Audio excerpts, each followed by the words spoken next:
This video is how to create a plum blossom branch using the Sumi-e ink painting technique. The plum blossom branch tends to be the most fun for students to try out. It is a very knobby, free-flowing branch, and then it has some values in it. So you'll go in with your lighter one first, and then you'll put in some values with your dark. And then you'll also go in and you're going to be putting flowers. So you can incorporate your watercolor paints at this point if you would like. So you've got this sort of big knobby branch, and then you have your flowers. The flowers, again, grow in clusters together, not just all over the tree. They grow in clusters.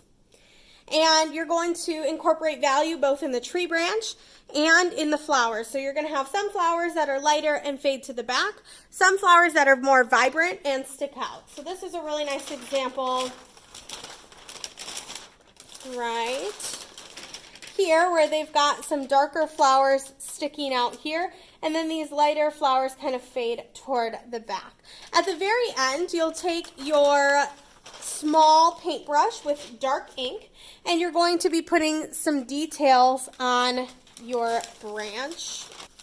So you're going to be doing some slight outlining. You're also going to be putting in kind of the pollinators of those plants. This is a really beautiful example. You're looking for a lot of texture in your tree.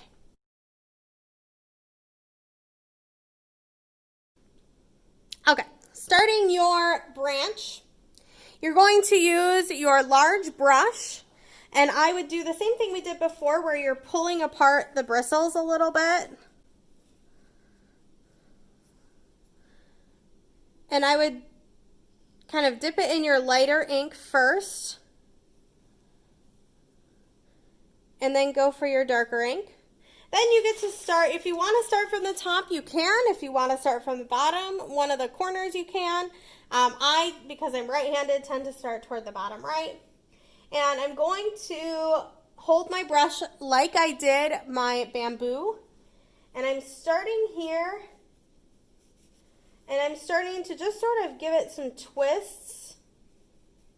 And as I'm twisting, I'm tapering my brush so that it ends there. So you'll get kind of this really interesting cloudy brush, but you're not ending there. You're going to be adding in some branches.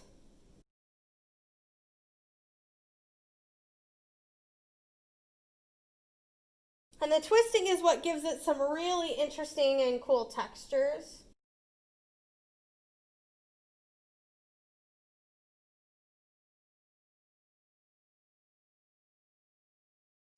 Once it's dry, you're going to go in and you're going to be putting in some details and some more values. So you can see really nicely in here, she's gone through, and wherever it would be more shadowed, so in the crevices, underneath the branches, she's added in some really nice values here. And then she's also added in some nice, really dense sticks, and we're going to do the same thing. So I'm going to kind of follow this curve up here.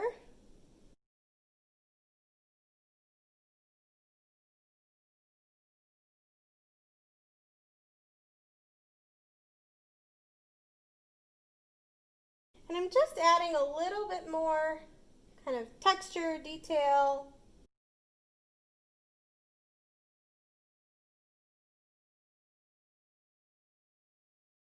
And then I'm going to add some branches.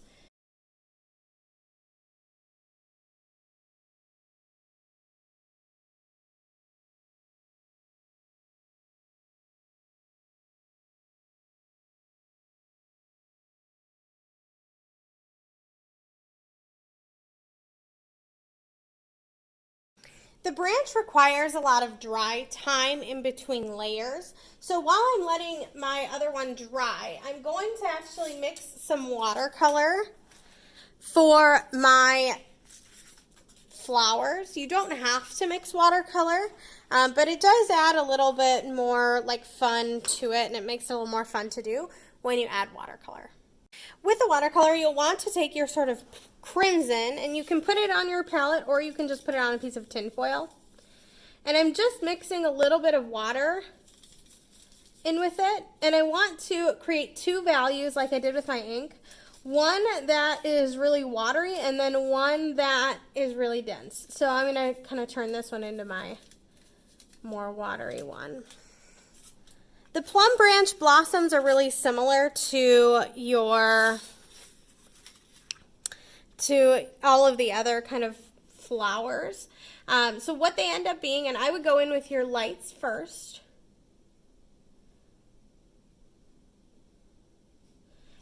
There are like 4 to 5 leaves here. These flower petals are more rounded and they grow in clusters along the tree, not just random spots. So they'll all be pretty close together and you'll have much more rounded petals than you did with the orchid. Now these flowers don't have to be just like a one paintbrush stroke. I find it easier to sort of draw them and fill them in. And I like to leave a little bit of space in between my petals and the middle of the flower. And what that does is that little space is going to give me room to draw in my other elements of my painting. So I'm not going all over, I'm just going into really specific spots.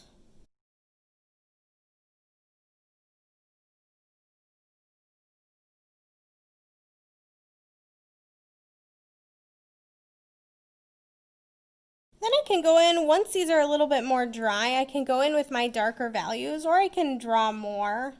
I don't have to overlap them all. Using these darker values in the front adds more dimension and it brings these flowers all the way to the front of your painting. If you wanted to do some less detailed flowers as well, you can go in and you can kind of stipple more clusters in. You can also add your dark values to some of your other flowers.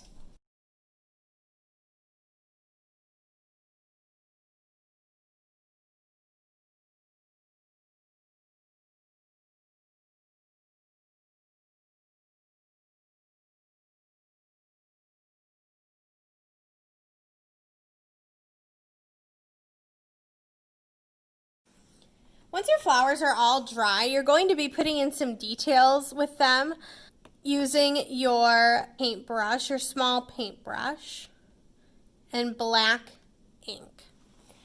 So here's an example of some of the details. So it kind of starts to bring them to the foreground, and you're putting in the little pollinators, and then you're just kind of pulling whatever flowers you want to be the most important forward in the composition. So I'm going to go through and I'm going to start just kind of picking the flowers I want to be most important. I'm going to go in with my tiny paintbrush. I'm just doing some slight outlines of my flowers here. So it doesn't have to be anything too detailed.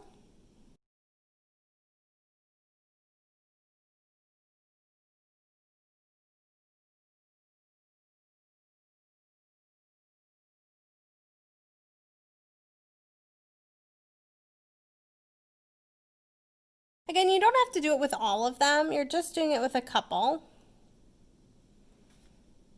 Those most important ones. All right, once I'm done with this, I'm going to actually put in the pollinators, and what they are, they're just kind of little stems with dots at the end. And they go in the middle of the flower, so they just add some extra detail.